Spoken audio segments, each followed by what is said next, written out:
Everywhere, the news is buzzing about Amazon boss Jeff Bezos' wedding. Picture this. Venice, Italy, the city of canals and romance, is about to host a 3-day extravaganza that's got the world's elite jetting in and locals up in arms. Private jets are landing, yachts are docking, and protesters are waving banners that scream, "No space for Bezos." But at the heart of this spectacle is a woman who's more than just the bride-to-be. Is Lauren Sánchez just the fiancé of a billionaire or a powerhouse carving her own legacy? Why is Venice so divided over this wedding? What secrets lie behind a love story that started with scandal and soared, literally, to the stars? And what does this moment tell us about wealth, love, and the world we live in? Hey everyone, I'm Kundan Yashputra, and welcome to NextGen Now. Today, we're diving deep into the life of Lauren Sánchez, the woman who's about to become Mrs. Bezos, but whose story is so much bigger than a headline-grabbing wedding. Let's unravel her journey from a small-town dreamer to a trailblazing journalist, pilot, and philanthropist, and explore why her nuptials with Jeff Bezos are sparking global fascination and fury. Let's step back to where it all began. Albuquerque, New Mexico, 1969. Lauren Wendy Sánchez is born into a third-generation Mexican-American family. Her dad, Ray, is an aviation businessman, and her mom, Eleanor, once served as a deputy mayor's assistant in Los Angeles. Growing up, Lauren's life is steeped in planes and ambition. She's a cheerleader at Del Norte High School, works at a local water park, and dreams big. But there's a hurdle she doesn't see coming. At El Camino College, a professor notices something. Lauren struggles with reading and writing. She's diagnosed with dyslexia, a moment that could have crushed her. Instead, it becomes a spark. She later told USA Today, "When I see this photo of me as a little girl holding a book, I just want to give her a hug and say it's going to be okay."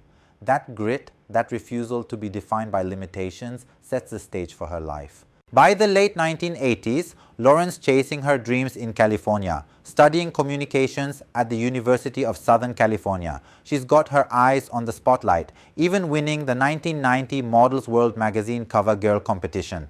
But it's journalism that calls her. She starts small as a desk assistant at K's Co-op TV in Los Angeles, fetching coffee and learning the ropes. It's not glamorous, but it's a start. Soon she's climbing the ladder, reporting for KTV in Phoenix, and landing a gig at Extra, the entertainment show that's all about Hollywood's glitz.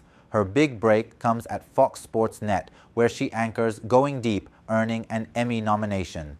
In 1999, back at K-Chop TV, her team wins an Emmy for UPN News 13. Lauren's not just a face on TV. She's a storyteller with a knack for connecting with people. Let's pause for a second. Imagine being in your 20s, navigating a cutthroat industry like broadcast journalism, where every word you say is scrutinized and you're battling dyslexia behind the scenes. It's like trying to run a marathon with weights strapped to your ankles. But Lauren keeps pushing. By 2000, she's so close to stardom, she's the runner-up to host The View, losing out to Lisa Ling. In 2005, she's tapped to host the first season of So You Think You Can Dance. She steps away after one season to focus on family, but that's not the end of her story. It's just the beginning of a new chapter. Fast forward to 2016, Lauren's 40, a mom of 3, and she's about to do something wild. Inspired by her dad's aviation background, she learns to fly helicopters. Not just for fun, she gets her pilot's license and founds Black Ops Aviation, the first female-owned aerial film and production company. Think about that. In a male-dominated field, she's not just flying, she's building a business to capture cinematic shots from the sky. She told People magazine, "I hope women might see me as a pilot and say, hey, I want to do that." It's like she's soaring above expectations, literally and figuratively turning her childhood love of planes into a legacy. But Lauren's not just about breaking barriers in the air, she's also a storyteller on the ground. In 2024, she releases The Fly Who Flew to Space, a children's book about a fly named Flynn who dreams of the stars despite struggling in school. Sound familiar? It's inspired by her own battle with dyslexia, and it hits the New York Times bestseller list. She told USA Today, "If you look at people with an open heart and believe they're multifaceted, it changes the world." That's Lauren in a nutshell, someone who sees possibilities where others see limits. Now let's talk about the elephant in the room, her romance with Jeff Bezos. It's 2018 and Lauren's married to Patrick Whitesell, a Hollywood power agent. Jeff Bezos, the Amazon founder, is married to Mackenzie Scott. Then whispers of an affair leak out. It's messy, it's public, and it's a scandal that rocks the headlines. In January 2019, Jeff and Mackenzie announced their divorce after 25 years. By October, Lauren and Patrick are divorced too. The tabloids go wild, especially when Jeff alleges that the National Enquirer tried to blackmail him over his relationship with Lauren. It's like a soap opera, but with billionaires and yachts. By 2019, Lauren and Jeff are officially a couple, stepping out at events like the 2020 India trip and the 2022 Lord of the Rings premiere. Their love story isn't just red carpets, though. In May 2023, Jeff proposes on his $500 million yacht, Koru, hiding a 30-carat pink diamond ring under Lauren's pillow. She told Vogue, "I think I blacked out a bit." Their engagement party is a who's who of power players: Bill Gates, Oprah Winfrey, Leonardo DiCaprio. It's clear this isn't just a romance. It's a partnership of titans.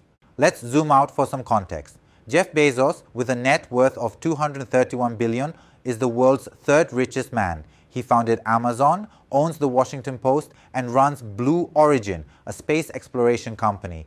Lauren's not just along for the ride, she's in the cockpit, literally.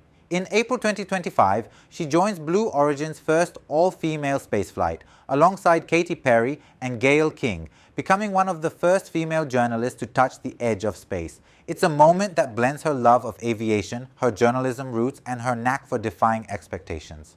But their story takes a dramatic turn in 2025, the Venice wedding. Picture this: June 26-28, 2025, Venice, Italy. The city of canals is about to host a 3-day extravaganza estimated to cost $48 million. The guest list reads like a Hollywood script: Leonardo DiCaprio, Oprah, Kim Kardashian, Ivanka Trump, Mick Jagger. Private jets are landing, water taxis are booked, and Jeff's yacht, Koru, is anchored in the lagoon. The couple's wedding planners, Lanza and Bautzina, who orchestrated George and Amal Clooney's Venice wedding, are pulling out all the stops. The ceremony is set for San Giorgio Maggiore, a stunning island church, but one event moves to the Arsenale, a fortified shipyard, after security concerns and activist threats. Here's where it gets juicy. Venice is a UNESCO World Heritage Site, sinking 5.9 inches over the last century, battered by over-tourism. Locals are furious, waving banners that read, "If you can rent Venice for your wedding, you can pay more tax." The No Space for Bezos Group and Greenpeace Italia are planning protests, even threatening to fill the canals with inflatable crocodiles to block guests. One activist, Federica Toninelli, told the New York Times, "Venice is being treated like a showcase, a stage." The couple's response? They're donating to Venetian charities, $1 million to Corella for lagoon restoration, plus funds to UNESCO and Venice International University. Their wedding invite, decked out with butterflies and gondolas, asks guests to skip gifts and support these causes instead. Let's talk psychology for a sec. Lauren's journey screams resilience. From dyslexia to founding a company, she's someone who rewrites her own story. Jeff, too, is a risk-taker, building Amazon from a garage, betting on space with Blue Origin. Together, they're a power couple who thrive on big bets, whether it's love, business, or philanthropy. Their closeness to figures like Donald Trump, dining at Mar-a-Lago, sitting behind him at his 2025 inauguration, adds another layer. It's a reminder that their influence stretches beyond business into politics and culture. Now let's weave in a personal story to ground this. Lauren's not just a celebrity, she's a mom. She has 3 kids, Nico, 24, from her relationship with NFL star Tony Gonzalez, and Evan, 19, and Ella, 17, with Patrick Whitesell. She's open about co-parenting, telling the Wall Street Journal, "Tony and his wife Toby are my best friends." That's not just talk. Tony and Toby are reportedly attending the wedding. It's like a modern-day Brady Bunch, blending families with grace. Lauren's Instagram post for Evan's 19th birthday in 2025, with a childhood photo and Guns N' Roses' Sweet Child O' Mine, shows her heart. She's not just a high flyer, she's a mom who sees her kids as her anchor. Philanthropy is another thread in Lauren's story. As vice chair of the Bezos Earth Fund, she's helped commit $400 million to greening underserved communities. In 2024, she and Jeff pledged $60 million to the National Fish and Wildlife Foundation, restoring 1.6 million acres across the U.S. She's also worked with This Is About Humanity, supporting families at the U.S.-Mexico border, earning her a 2023 award from the group.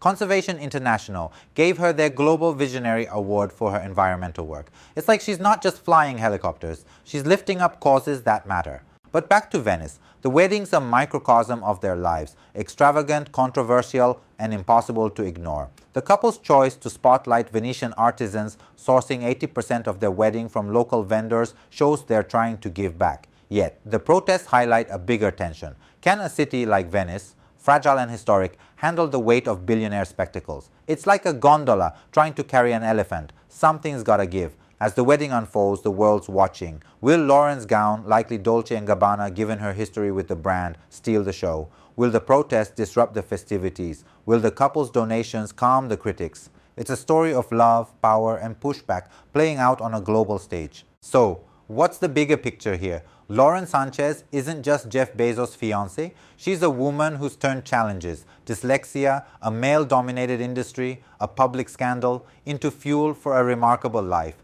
Her story reminds us that we're all more than one thing. She's a journalist, a pilot, an author, a mom, a philanthropist. Her wedding to Jeff Bezos isn't just a party, it's a clash of wealth, culture, and responsibility. It forces us to ask, how do we balance personal dreams with public impact? In a world where billionaires can rent a city, what's the cost to those who call it home? I'm Kundan Yashputra, and this has been NextGen Now. If you love diving into this story, hit that subscribe button, share it with your friends, and let me know in the comments. What do you think about Lauren and Jeff's Venice wedding? Is it a fairy tale, a controversy, or a bit of both? See you next time.